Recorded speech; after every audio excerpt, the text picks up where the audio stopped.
If I had my way, everything would be so nice. This world would be like Paris. No, it would be a paradise. No one would ever have to say, I'm going to get my wish someday. All one would have to do is say, this is my order, if you may. Welcome to another episode of The School Without Walls. I'm Anthony O'Hobbs, host and founder of this particular educational media. We are pre-recorded. The date is October 26, 2011. This is channel 24, UAPB. However, you can find us anywhere there's a computer, anywhere in the world, by going to www.uapb.edu and click on UAPB TV, and then scroll down to the School Without Walls. My guest today is Mr. Lee Anthony, A-N-T-H-O-N-Y, right? Yes. And Mr. York Wilborn. Now, both of you all, I understand, are graduates of AM&N, or was it UAPB? AM&N. Oh, what was UAPB? Yes. AM&N. Okay, tell us a little bit about yourselves. Let's start with Mr. Anthony. Tell us a little bit about your brief history and so forth, and then we come to Mr. Wilborn, and then we'll talk about True Soul. Okay? Okay, I was born in Little Rock. I was born in Arkansas. In Arkansas. I live in Little Rock. Arkansas native. Yes, I was born, in fact, a little place called Hicks Station, outside of between Forest City and West Memphis. And I grew up in the Forest City area and graduated from high school there at UAP, graduated from Christ Church Episcopal School. There in Forest City? In Forest City, and I came here in 1965, 1961, let me get it straight. And I graduated in 1965. Mr. Howard was my professor. I majored in art education, and I had some real good years here. During the time I was here, my interest was sparked. I took electronics with Mr. Grant and Mr. Benham D. Shoemate, who sponsored me in my first business, and repairing radios and TVs. And between Mr. Grant and Mr. Shoemate, I developed an interest in music and recording. Spent my first money from home on a tape recorder at Doc's Pawn Shop. Okay. And that was really where my first interest started. But I am a teacher also.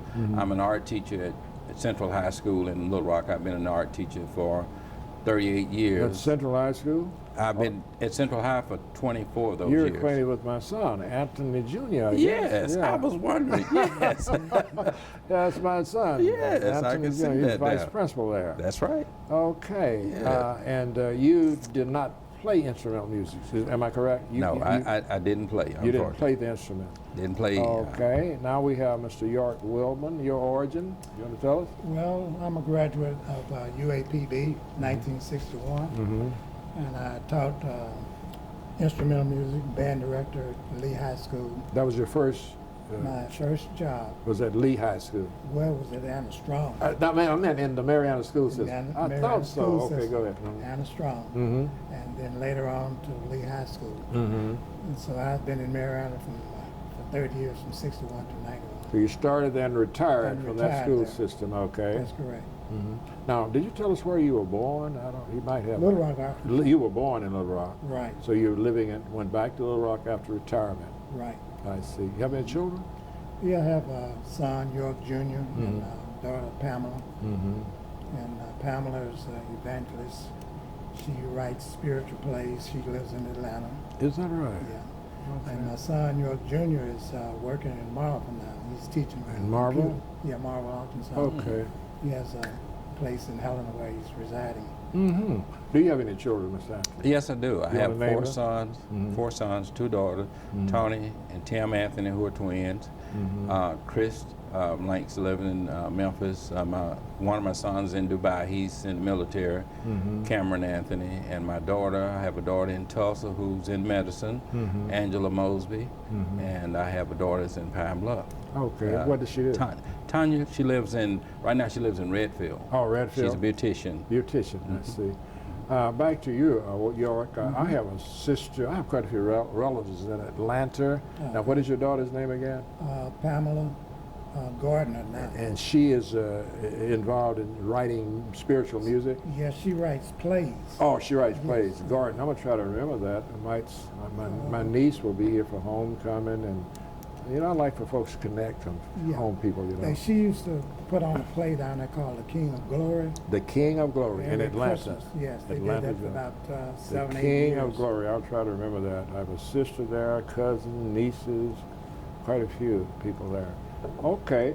Now, you're going to talk to us about True Soul, right? I've heard quite a bit about it. So if you want to start, Mr. Anthony, just tell us what this True Soul is all about.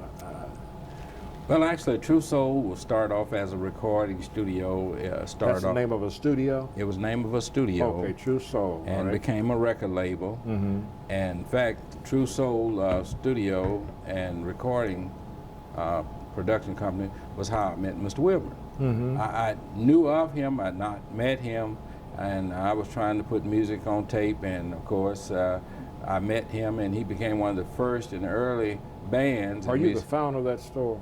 True Yes. Soul. Okay, Yes, that's I what I'll be am. clear. You're the founder of True Soul. Okay, go ahead. And if it might help it a little bit better, this is a picture of the logo that's on the label, and this is the project.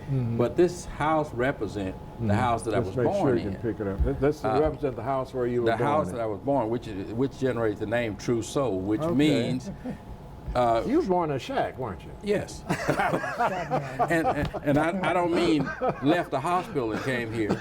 I was born there. You were born inside of that building. Inside of it. Okay, I can understand. So- I've seen a lot of those in my day. Yeah. And so that had that real special meaning, and because so many people disassociate themselves from With their from their origin. roots, I wanted it to be known and understood. I was proud of where I came from. We were sharecroppers, just like Mr. Smith. We were farmers and sharecroppers, tenant farmers, and for the first 13 years of my life. I see. And so I'd always. So you developed a work ethic early, I Of assume. course, of Because course. most people from the farm know how to work. Oh yes. Is that right? Oh yes, I was a water boy at four years Yeah, old. we know how to work. We've got 1 minute in this segment. We're going to be back in just a few minutes. Is this is your shop in a way designed like that? Your shop? No, but doesn't display this is just the logo for it.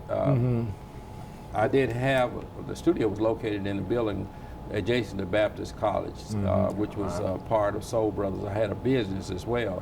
Okay. Soul Brothers Record Shop was there for 34 years. Okay, And let us stop on that note. We'll be right back.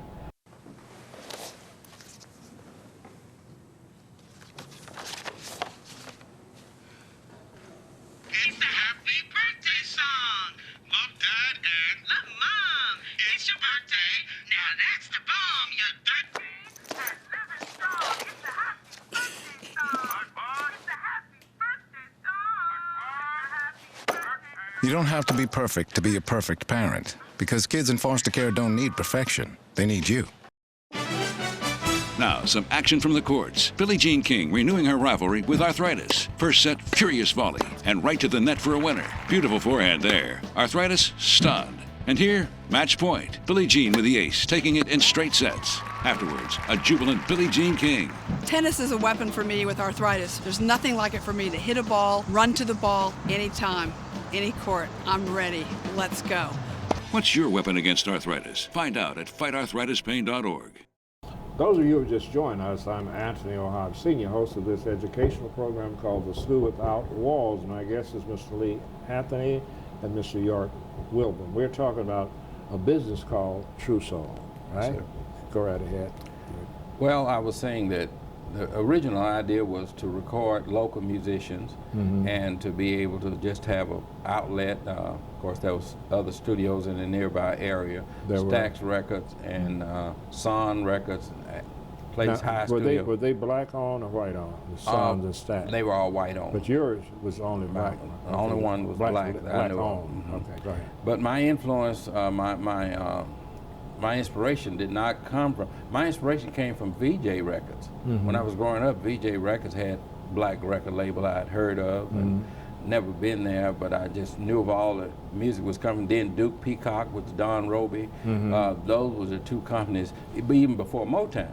Yes. And of course, Motown came along, and After that, Stax came along. Now, Motown's origin is Detroit, Michigan, right? Right, they What were in about the other Detroit. two you mentioned? I don't know. The other one. One VJ Records, which was the largest black label in the country at one time, was black owned. What by city? Chicago. Oh, out of Chicago. Okay. In Chicago. And the other label you mentioned? The other label that I mentioned was, I think it was, From what city do you know? I believe the other one was VJ. Son, Memphis. No, Son Son was in Memphis, Memphis was Tennessee. white. Yeah, Yeah. that was Mr. Phillips, Sam Phillips. It's older than Motown too, is it? Or is It's it? older than Motown. Oh, Yes. okay. I know Memphis is known for music. All right, go ahead. Go ahead. And basically, being in the record business, I would visit some of the cities, and Mr. Phillips was the one who put the idea in my mind about finding some musicians. He wanted to start a new record label, Holiday Inn Records, and wanted to know if I wanted to be a music scout for him, for his label. Well, that's how it started. But it didn't materialize. I did my first demo work there with him with the group, but it didn't materialize into a record deal, so I ended up taking the demo to another company in Chicago, which was Town Record. They gave us a record deal, and of course, after the first year, we had some bad experiences with royalties, and we left the label and started our own. And so two of the artists that was with me joined with me at True Soul, and that was where we started, John Craig and Thomas East, and then Mr. Wilborn came along and provided a lot of the music. We did all the Sunday sessions. What kind of sessions? The Sunday. Sunday? Sunday afternoon sessions. Okay, Sunday afternoon sessions. Yes, Okay. that's what I refer to them. But because- you weren't singing Sunday music. No, Okay, I not was putting exactly. it straight. All right. But that was in the early 60s, and basically it was just a kind of experimental thing. We just was trying to create music that we thought we could maybe get Stax or some other local labels to become interested in, and I did make one visit to Motown and played some of my music for them after several years of trying, and the guy who listened to my music told me I had the absolute worst music he'd ever heard in his life. And so of course that meant I had to go, and somebody else turned right around and offered me a deal on the same music. So I learned that Motown didn't really know everything. There you go. So this music represents more than 30 years of recording, over 40 years actually. Now, It is goes- that when you founded the business about 30 or 40 years ago? in 1968. 1968, when you started the business, and it was called True Soul.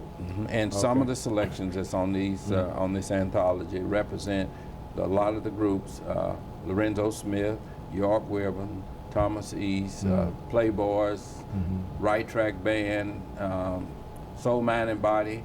It's a number of groups, local small groups that recorded in the era that made up the music, and because I wanted to make sure they had an outlet, I wanted to try to find a company that would recognize and promote our music, and we fortunately found a company, Now Again Records.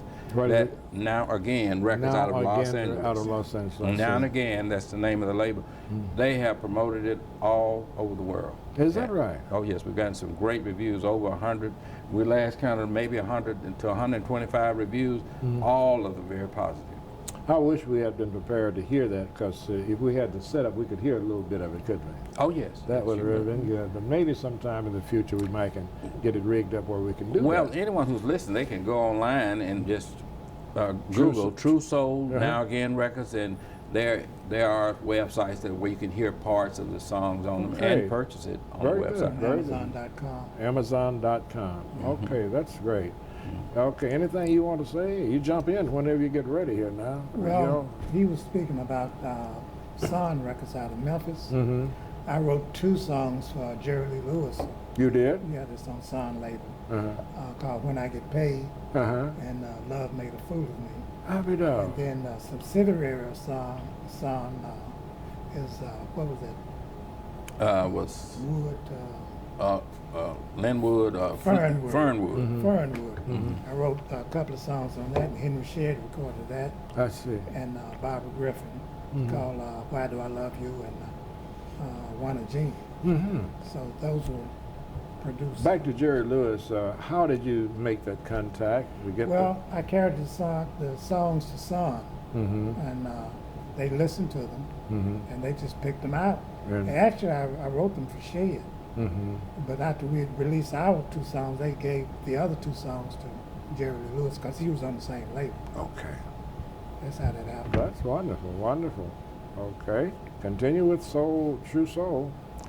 Well, what that has meant, the young man that has released this on his label, I met him about 12 years ago. So this project was about 12 years of work. And in fact, inside of it, the DVD, it has on DVD, if you can just kind of see that, it has a lot of memoirs and photos, and also it has a number of interviews from different artists and showing some of the records that we released throughout and the history of True Soul. That's a deep sound from.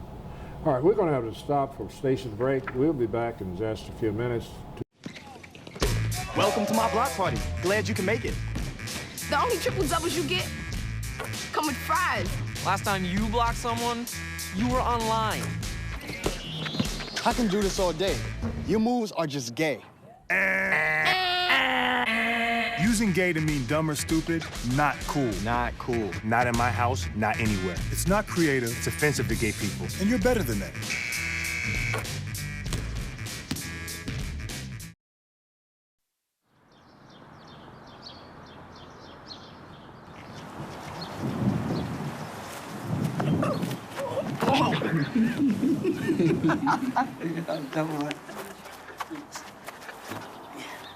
How you feel? How you feel? I'm feeling good. Spin me, spin me. Gotcha.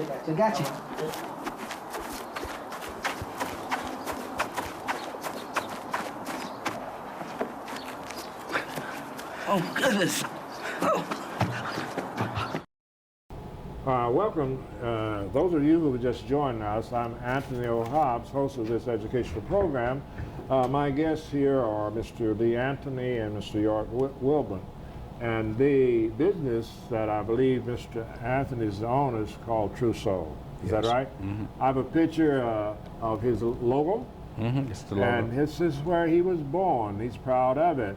And he keeps that to remind him of how God has blessed him, right? Of course. Okay, inside here we have, under this True Soul, deep sounds from the left of Stack. Yeah, left of Stack. What is it that you have to say about, what story you have here? This is a young man that I met. I need to hold that. Okay. The young man what? The young man, Ethan Adderplatt, who owns a record label now. I met him 12 years ago.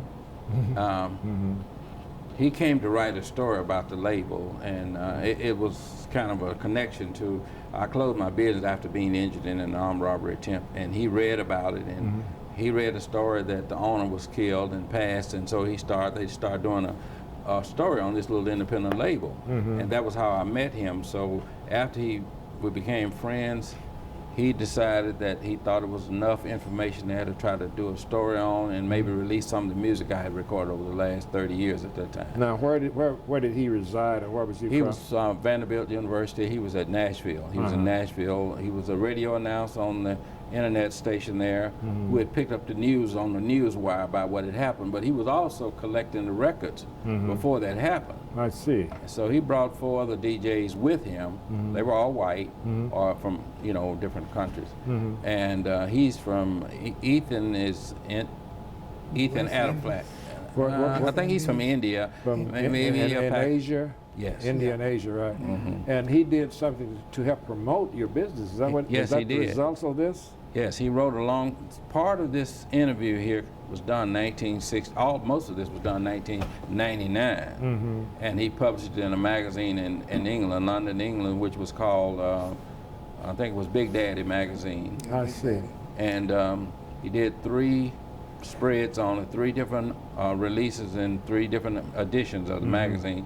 And it just kind of blew up and people began to ask for the records. We had 45s on wax. In fact, York had a record at that time, which was Psychedelic Hot Pants that he had recorded, that was so rare, on eBay it was selling for $1,000 a record. Is that right? And Lorenzo had one that was small. These were the 2 highest selling 45s that could be found, which was $800. Now, Do y'all still Obviously. have them? Oh, no.